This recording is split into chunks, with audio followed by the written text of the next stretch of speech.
My name is Eric Hoff. I'm a member of the lead committee, and you'll see me around this conference, so I encourage you guys to stop over and say hello. I'm also the Director of Corporate Inside Sales and Customer Development with Crescent Electric Supply Company. I have the honor of introducing our keynote speaker tonight. With 38 years of progressive industry experience in electrical distribution, demonstrating skill in developing effective, innovative, and creative solutions to complex business issues with a targeted focus on building lasting, mutually productive, and highly effective customer relationships. He's an experienced negotiator with expertise in implementing aggressive, forward-thinking business plans. He's had prior positions in the industry, such as sales vice president and corporate officer, sales manager, outside sales, branch manager, and inside sales. He currently he's an active board member for United Electric Supply Company, and he has other experience on sitting on boards such as, including but not limited to, IM Supply, the iMark Group, where he is on the board of directors and is a past board chair from 2015, 2016, and 2017. He sits on the St. Mary's School in Annapolis, Maryland, Board of Trustees. He's been a past member, past chair for Advancement Committee, past chair for Strategic Planning. He's also been a past chair for the Strategic Planning and Consultant Selection Steering Committee. He is he's also an active member with the NAED, and he is a NAED Board of Directors member. He's a past member of the NAED East Region Council, past Eastern Region Council Vice President in 2015.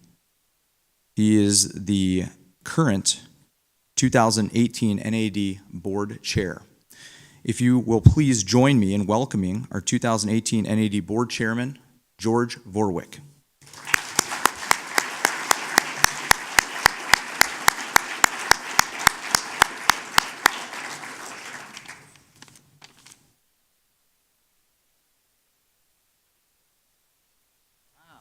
That sounds very impressive. Some of that happens just because you say yes to a lot of things and you show up and you work hard and people give you jobs. So that's a lot of experience over the years. And it certainly sounds like it's more impressive than it really is.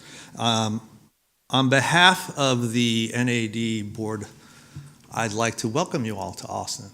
And before I get started, I want to apologize for using these glasses to read my prepared remarks.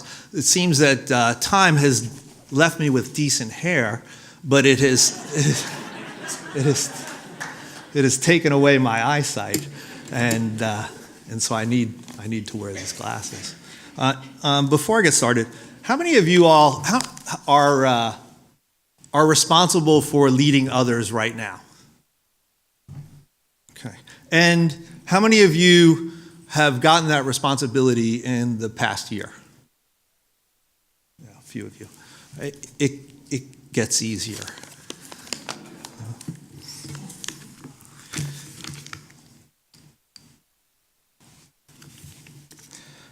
I've been at United Electric for 18 years, and I was asked to lead our organization 9 years ago this November.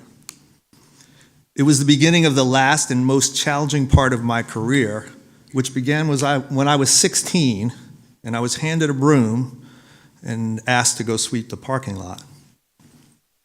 My first opportunity to lead came when I was 19.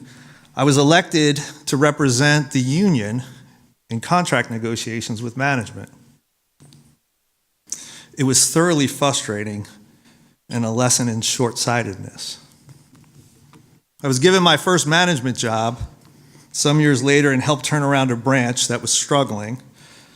Soon after, I was promoted to regional sales and then to corporate vice president of sales. I was on the fast track and I was having a lot of fun and I was learning a bunch. That was until I got a phone call. It was a call from my boss and it changed everything. he called to tell me that he'd quit. We were going through a generational transition, and our value proposition hadn't changed in many years, and our owner just couldn't envision how we should change, or he wasn't willing to implement any changes. And my boss became very frustrated, and he couldn't see how he could execute on anything, and he walked out the door. A difficult year later, and after 20 years with that company, I left without another job. I was 37, married, had 3 young daughters. The oldest was 5, the youngest was a newborn, and I started out looking for a new job, a place where I could spend the second half of my career. That's when I joined United Electric as a branch manager and a regional sales manager. I was a little wiser and certainly a little more humble. And it's with that experience that I'd like to share some of my thoughts and lessons that I've learned over the years about leadership. The first thing is the skills that get you there won't necessarily keep you there. Drive and the ability to get things done is typically the things that you'll do to give you an opportunity to lead.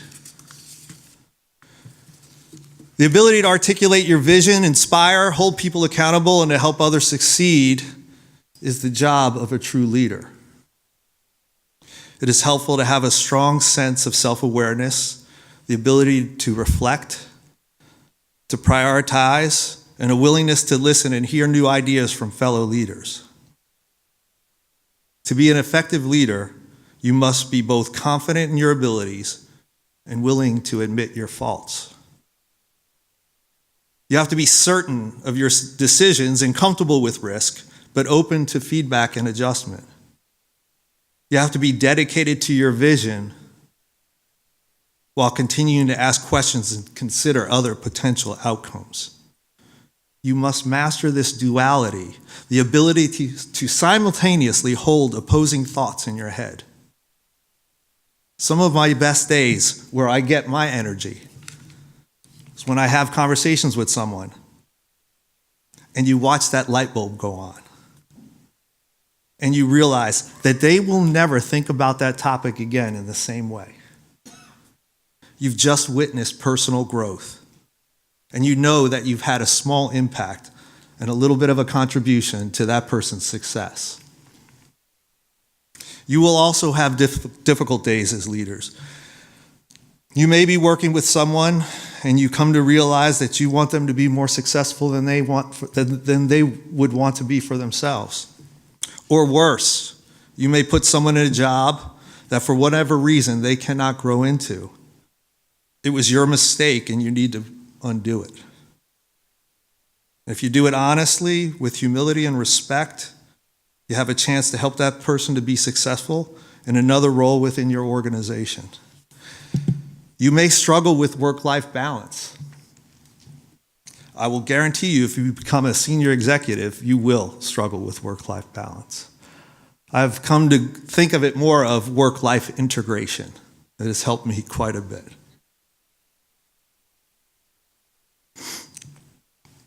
This is the time to prepare, to develop your skills, time to be thinking about the type of leader you want to be. Know what you stand for. What is your true north? Integrity, honesty, thoughtfulness, approachable. Those are all good places to start. What is your vision? How will you define success for your team, your company?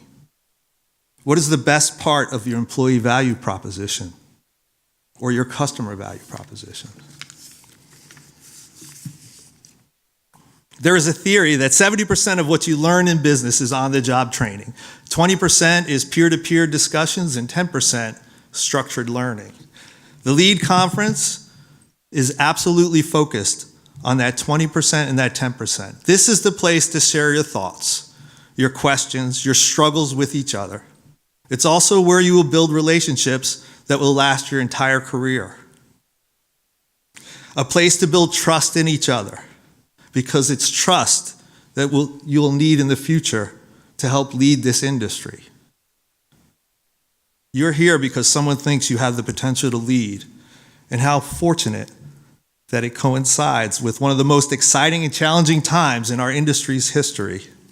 The Internet of Things will have profound impact on our lives and our businesses. I prefer to think of the Internet of Things as the third wave of the Internet, the first being research, the second being commerce.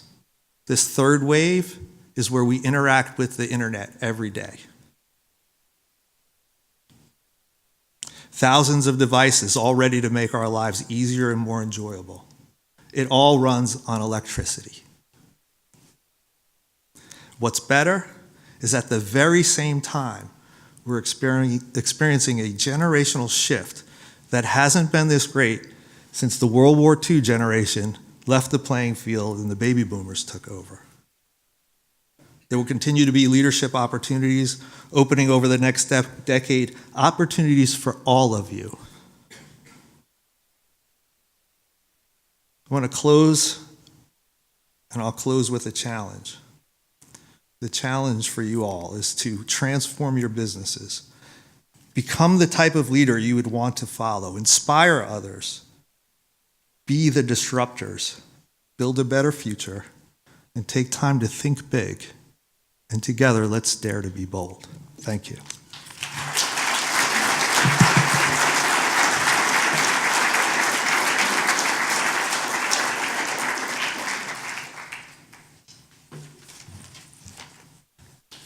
That was great. Thank you very much, George. So, thank you, everyone. I know this was a really long day for some of you. Breakfast will be served in the morning from 8 a.m. to 8:30. And that concludes LEAD for the first evening. Thank you very much and have a good night.